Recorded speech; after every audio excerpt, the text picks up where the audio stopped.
After the funeral for my father-in-law, my wife didn't have any ties left to bind her to duty. That was when she asked for a divorce. Arthur, you can't expect to tie me down with a lifetime of gratitude, can you? I've already wasted 37 years on you. My son stood right there with her, urging me on. Dad, just let Mom and Uncle Frank be happy. Mom has the right to choose who she spends the rest of her life with. I smiled, but the tears wouldn't stop coming.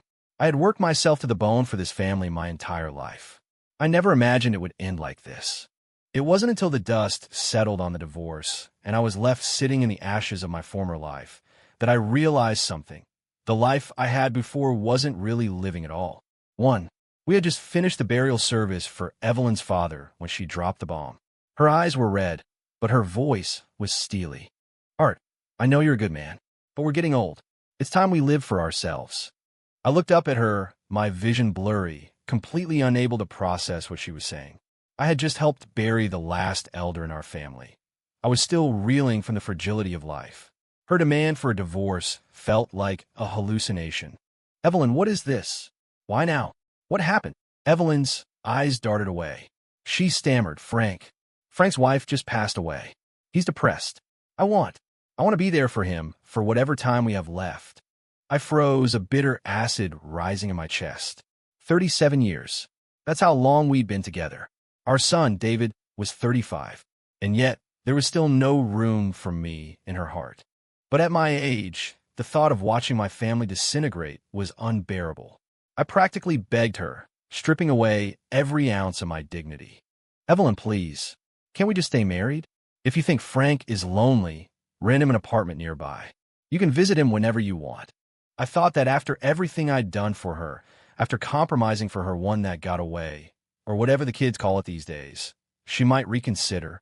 Instead, her face darkened instantly.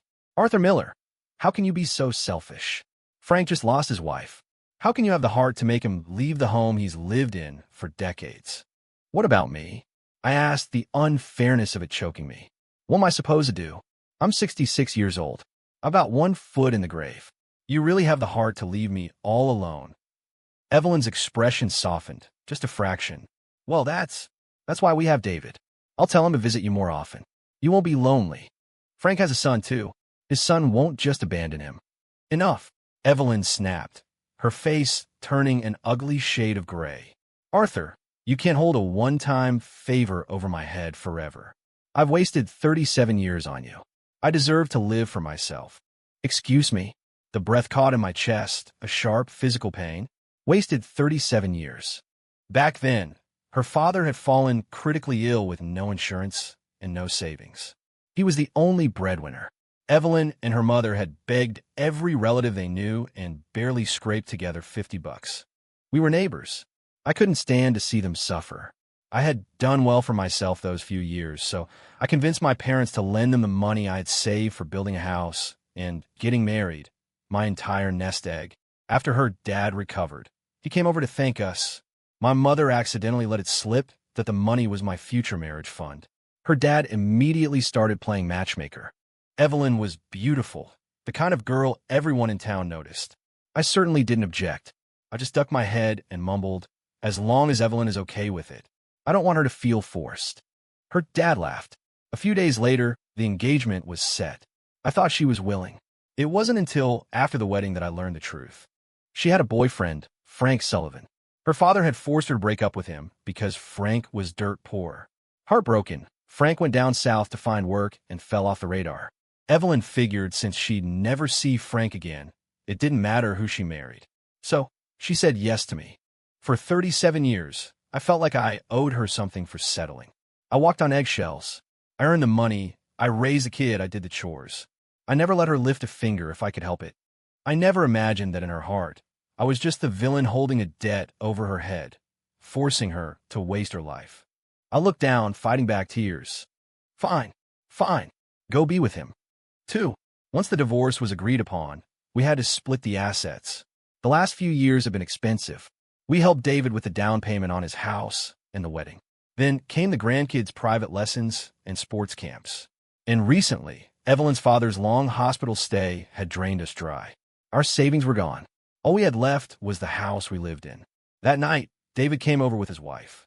Dad, David started, trying to sound reasonable. You've got your pension. You should leave the house to Mom.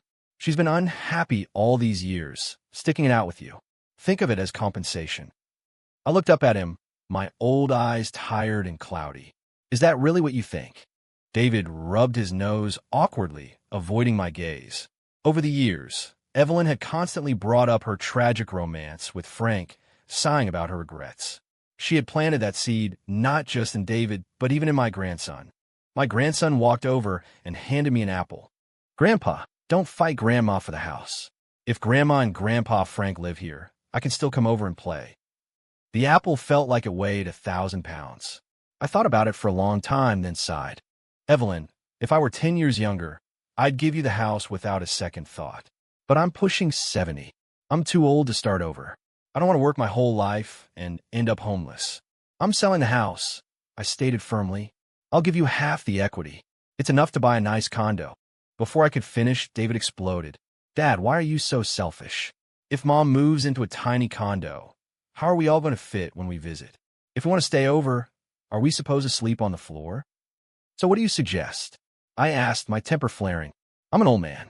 Should I go rent a room somewhere? David mumbled. It's not the worst idea. Or you could go to a retirement home. You have your pension to cover it. I let out a cold laugh. My wonderful son. At the end of the day, he was only thinking about himself. He wanted a free babysitter. If the house was big enough, he could dump the kids on his mom whenever he wanted to go out with his wife. But he seemed to have forgotten one crucial detail. The one who actually took care of his kids wasn't Evelyn. It was me. Evelyn had lived like a princess her whole life. She didn't have the patience to deal with a crying toddler. But we were past the point of arguing about childcare. Evelyn, you know exactly how I've treated you. Your father's illness wiped out our bank account, and I never complained once. Now I just want half the house value. Is that too much to ask? Her mouth twitched, but she clearly didn't want to give up the house. She looked at David for help. David got angry. Dad, act your age. Just be the bigger person. If you leave the house to Mom, it eventually comes to me anyway. It stays in the family. Why are you being so petty? If you keep this up, don't expect me to take care of you when you get senile. He stopped, realizing he'd gone too far. There was a flicker of guilt in his eyes. But his words were a wake-up call. I couldn't rely on him for my old age. I had to look out for myself. Either we sell the house and split it 50-50, or I'm not signing the divorce papers. Evelyn panicked. She was desperate to start her new life with Frank legally and publicly. She couldn't afford a delay. Forget it, just do it, she told David, playing the martyr. I'm too old to fight. Just do what your father says. I can handle a little unfairness. David glared at me, his resentment deepening. Dad, you really have a heart of stone. If I stop coming around, don't blame me. Watching my son storm out, I felt a desolate chill settle over me. I had given everything to this family, and this was my reward. After the divorce was finalized, I rented a modest apartment and listed the house. Evelyn couldn't even wait for the ink to dry before she moved into Frank's place. When the house sold, splitting the proceeds marked the final severing of our ties. We were officially strangers. Arthur, she said, looking at me with zero remorse. Being with you for over 30 years. I wasn't happy for a single day, but thank you for the time. I hope you have a good life. I didn't say a word. I clutched my divorce decree and walked away. With my half of the house money, a little over $300,000, I decided to keep renting. At my age, you never know if tomorrow or a stroke comes first. Rather than sinking my cash into a cold block of cement, I decided to use it to actually enjoy whatever time I had left. Honestly, my life had been a grind. In my 20s, I made good money, but it all went to save Evelyn's dad. After that, his health was fragile, so I supported Evelyn and her parents. Then came David. Buying the house, medical bills, college tuition, David's wedding, his down payment, the grandkids. Expenses hit me like waves in the ocean, never stopping. I never dared to relax. I thought I'd die working. But this was okay. I treat this freedom as my reward for years of hard labor. 2 weeks after the divorce, David called. Dad, you're getting old. You shouldn't keep that much cash around. Transfer it to me. I'll invest it and keep it safe for you. I laughed internally. Safe. If I gave it to him, I'd be eating cat food within a month. No need. I already spent it on a place. I lied. You what? David's voice cracked with rage. Dad, are you senile? Do you know what the market is doing right now? Why would you buy at the peak? One day you're going to rot in that house, and nobody will even know. He hung up before I could respond. I was angry, but he had a point. I could die in my sleep, and nobody would know. I had a solid nest egg and a pension of about $2,500 a month. Why hoard it? I called an agency and hired a housekeeper/companion. Her name was Sarah. She was 56, 10 years younger than me, and life hadn't been kind to her either. She was widowed young and raised her son by herself, scrubbing floors and working double shifts. But when her son married a girl from the city, they decided Sarah was too country and embarrassing. They wouldn't even send her a dime. Sarah had to look out for herself. Watching her bustle around my apartment, cleaning and cooking, I felt a kinship with her. We were both castaways. Old folks love to talk. I found myself telling Sarah the whole saga of Evelyn and me. She would listen, her eyes tearing up with genuine empathy. 6 months passed like that. We cooked, we chatted, we took evening walks. It was peaceful. Then Evelyn showed up. Art, can I borrow some money? Frank's son wants to upgrade to a bigger house. As his stepmom, I need to contribute something to show I'm part of the family. I stared at her. Didn't you get over 300 grand from the house sale? She looked down at her shoes. It wasn't enough. We're short about 100,000. For old time's sake, please. Consider a loan. Before I could speak, Sarah stepped in, her voice dripping with sarcasm. A loan? That sounds nice, but how exactly do you plan to pay it back? Mr. Miller supported your whole family for decades, and now you want him to support your ex-husband's kid too? Have you no shame? Evelyn finally noticed Sarah. Her eyes narrowed. Who are you? Sarah hesitated. What could she say? I'm the maid. I stepped in front of Sarah. This is my partner. And Evelyn, I can't lend you the money. I have my own responsibilities now. Evelyn gasped, tears springing to her eyes. Arthur, we've only been divorced 6 months, and you've already replaced me. I watched Evelyn storm off, bewildered. She had married Frank days after our divorce was final. Why was it shocking that I might move on? I turned to Sarah, feeling awkward. Sarah's face was flushed red. She looked like a shy schoolgirl. Art, if you don't mind, I'd be willing to make that true. Being a real family, She suddenly waved her hands frantically. But don't worry, I don't want your money. I want someone to grow old with. Someone kind. We can sign a prenup or whatever they call it. I looked at her, my throat tight. Sarah, you know I'm a decade older than you. I don't care. Art, I just want a home. You're a good man. You feel like family. I couldn't stop a tear from rolling down my cheek. Well, if you're sure, let's do it. No prenup. At my age, I can't take the money with me when I go. Sarah's jaw dropped. Aren't you scared I'll take the cash and run? I wiped my eyes and chuckled. If you do, I guess it's just my bad luck. Sarah grabbed a tissue and dabbed my face. Don't worry, Art. I won't let you down. You deserve a win. Sarah was true to her word. After we went to the courthouse, she treated me like gold. She cooked heart-healthy meals for my digestion. She dragged me out for power walks for my blood pressure. She showed me funny videos on TikTok to keep my spirits up. I finally understood what people meant when they said, life begins at retirement.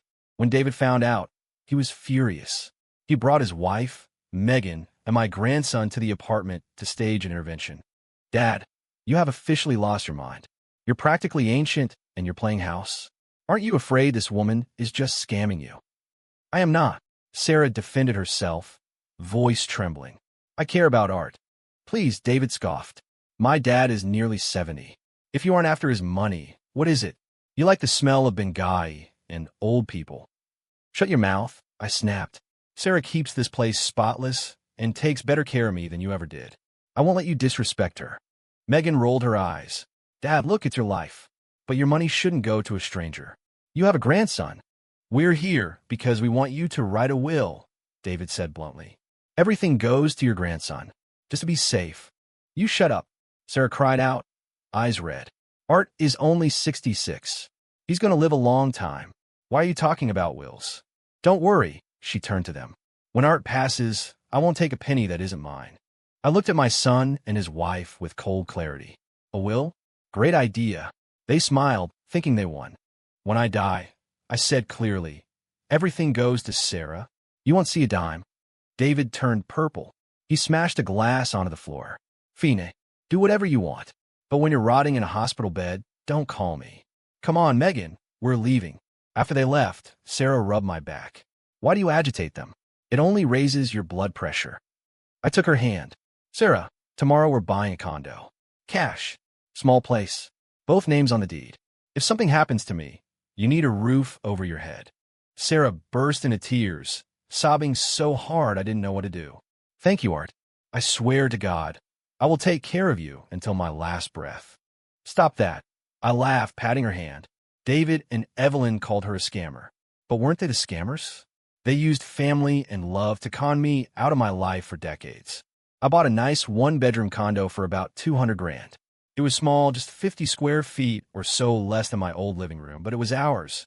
On moving day, Sarah was giddy. She touched the walls, the counters. Art, pinch me. I've cleaned mansions and penthouses my whole life, but none of them were as beautiful as this little box. This is our home. Let's live to be 100, she said, beaming. Deal, I said. We joined a senior travel club. Sarah was like a kid in a candy store everywhere we went. The Grand Canyon, Yellowstone, Niagara Falls. On the flight back from one trip, she sighed. What was I doing all those years? Just working, raising a kid, and for what? To be treated like dirt. I squeezed her hand. I knew the feeling. My life used to be asking Evelyn what she wanted for dinner or paying Evelyn's bills. Now, Evelyn's dream life was a nightmare. After marrying Frank, Evelyn moved into his house and became the unpaid maid. She had never done housework in her life. Now, she was learning from scratch, desperate to please Frank. But no matter what she did, Frank's family didn't appreciate it. If she complained, Frank took his kid's side. Evelyn, you're the adult. Why argue with the children? Evelyn, just let it go for my sake, okay? Evelyn, how can you burn a simple pot roast? What have you been doing for 60 years? Her resentment built up until it exploded over a bowl of cherries. Frank's son was at work, and his wife was at the hospital with her sick father, so Evelyn was babysitting the grandson. She bought expensive cherries, $8 a pound. The kid ate 5 of them. Frank's daughter-in-law came home and saw the pits. She flipped out. You let him eat those? Those are imported. Do you think money grows on trees? Evelyn snapped. She threw her dish rag on the floor. Who are you calling cheap? I gave you $135,000 for your new house. That was my life savings. The daughter-in-law sneered. Nobody forced you. You were just desperate to suck up to my father-in-law. You couldn't wait to replace his dead wife. Don't act like you're some saint. Evelyn froze. She realized that to them, she wasn't a benefactor. She was a joke. That night, she refused to cook. Frank tried to smooth it over. Evelyn, come on. We're old. Why fight with the younger generation? Let's just keep the peace. But Evelyn was done with peace. She demanded an apology or the son and his wife had to move out. Frank showed his true colors. Evelyn, that is my son. You and I, we're just partners keeping each other company. Don't confuse things. Partners? Evelyn screamed. I was better off with Arthur. He never let me suffer. I divorced him for you. I didn't ask you to do that, Frank shrugged. You volunteered. Evelyn packed a bag and left. She ran straight to David. David, ever the mama's boy, marched over to Frank's to demand the money back. He wanted the $135,000 plus $30,000 for emotional distress. Frank laughed. Divorce me if you want. I don't have a cent. I transferred all my assets to my son before we got married. David sued. Frank's family eventually agreed to write an IOU for the original sum, paid in installments. That was it. Evelyn realized she had made a terrible mistake. Naturally, she thought of me. 7. Arthur, I made a mistake. Let's get back together. When I saw Evelyn again, she looked 10 years older than me. Her hair was gray and messy. Her posture slumped. The spark in her eyes was dead. Love is like water for a plant. I had watered her for 30 years. Frank had let her wither. Arthur, if you take me back, I'll take care of you this time. I swear, I won't be selfish anymore. I pulled my hand away from hers. Evelyn, love is a finite resource. I used all mine up. I am tired. She wept, her face buried in her hands. It was pathetic. A part of me wanted to comfort her out of habit. But I had Sarah. Evelyn, go home. David is a good son to you. You'll be fine. I left her there and hurried home. I needed to reassure Sarah. 8. We planned a trip to Alaska for the summer. The day before we left, David, Megan, and Evelyn showed up at my door. It was an ambush. Dad, David pleaded. Mom knows she was wrong. Just forgive her. Megan and I work all the time. We can't take care of Mom properly. You guys belong together. Megan chimed in. Dad, we realized how much you did for this family. We're sorry, but Mom is going to be all alone. Sarah walked up and took my hand. Art, they're right. They need you. She needs you. I looked at Sarah. What about you? Don't you need me? Sarah smiled through tears. I'm used to being alone. You gave me 2 good years. Go be with your family. I gripped her hand tighter. Don't talk like that. You didn't mind my age or my bad knees. I'm not leaving you. I turned to my ex-family. Get out. Sarah is my wife. That isn't changing. Evelyn wailed. David lost it. He lunged at Sarah. You home-wrecking gold digger. You ruined my family. Slap. I hit him. Hard. You touch her, and I'll kill you. She isn't a home-wrecker. She came into my life after your mother left me. Evelyn looked up, mascara running down her face. Arthur, you hit our son for her. I used to protect you like that. Evelyn, I said quietly. Now it's her turn. 9. After we got back from Alaska, David called. Dad, please. Mom isn't eating. She just holds your picture and cries. She's going to die. He sent a photo. Evelyn looked skeletal. I hesitated. She was the mother of my child. I'll meet her, I said, but Sarah is coming with me. We met at a diner. Evelyn wore a blue floral dress, the one she wore on our honeymoon. She lit up when she saw me, but her face fell when she saw Sarah. Arthur, she said, voice trembling, you brought her just to hurt me? Remember this dress? Remember how happy you were to marry me? Why can't you just forgive me one last time? I let her vent. When she was done, I spoke. Evelyn, we aren't young anymore. We can't undo the past. I don't hate you. Look at me. I was devastated when you left, and now I'm happy. You can be happy too. I'm sorry I never made you happy in 37 years. Evelyn broke down. No, don't say that. I was the one who didn't know a good thing when I had it. I thought the grass was greener. I was so stupid. She wiped her face and took off a silver bangle from her wrist. It was my mother's heirloom. She handed it to Sarah. Take this. It belongs to Arthur's wife. He's a good man. Be good to him. Sarah tried to refuse, but Evelyn forced it into her hand and walked out without looking back. 10. Evelyn never bothered us again. David actually started coming around. Life had humbled him. Dealing with his own job, kids, and aging mother made him realize how heavy the load I carried had been. Sometimes he'd bring a six-pack and we'd sit on the porch. One night, drunk, he knelt by my chair. Dad, I'm sorry for the things I said. I don't know how you did it for 30 years. I took care of Megan's dad for 3 months, and I almost cracked. I patted his shoulder. It's just what you do, son. I didn't hold a grudge. I spent the rest of my years traveling with Sarah. When I was 75, Evelyn passed away. On her deathbed, she held my hand. Art, next life. I'll do it right. I won't be so stupid. Okay, I whispered. See you in the next life. 5 years later, my time came. I left the condo and half my remaining pension savings to Sarah. Sarah's son eventually came looking for her, wanting money. She refused to go with him. I spent my life drifting, she told him. The only time I had a home was with Art. I'm staying here. As I lay dying, David held my hand, weeping like a child. Don't cry, I told him. Take care of Sarah for me. I looked at Sarah, my vision fading. Sorry, honey. I'm leaving you with the hard part, missing me. My eyes closed. I saw my life play out like a movie. It was a good run. I didn't regret a thing.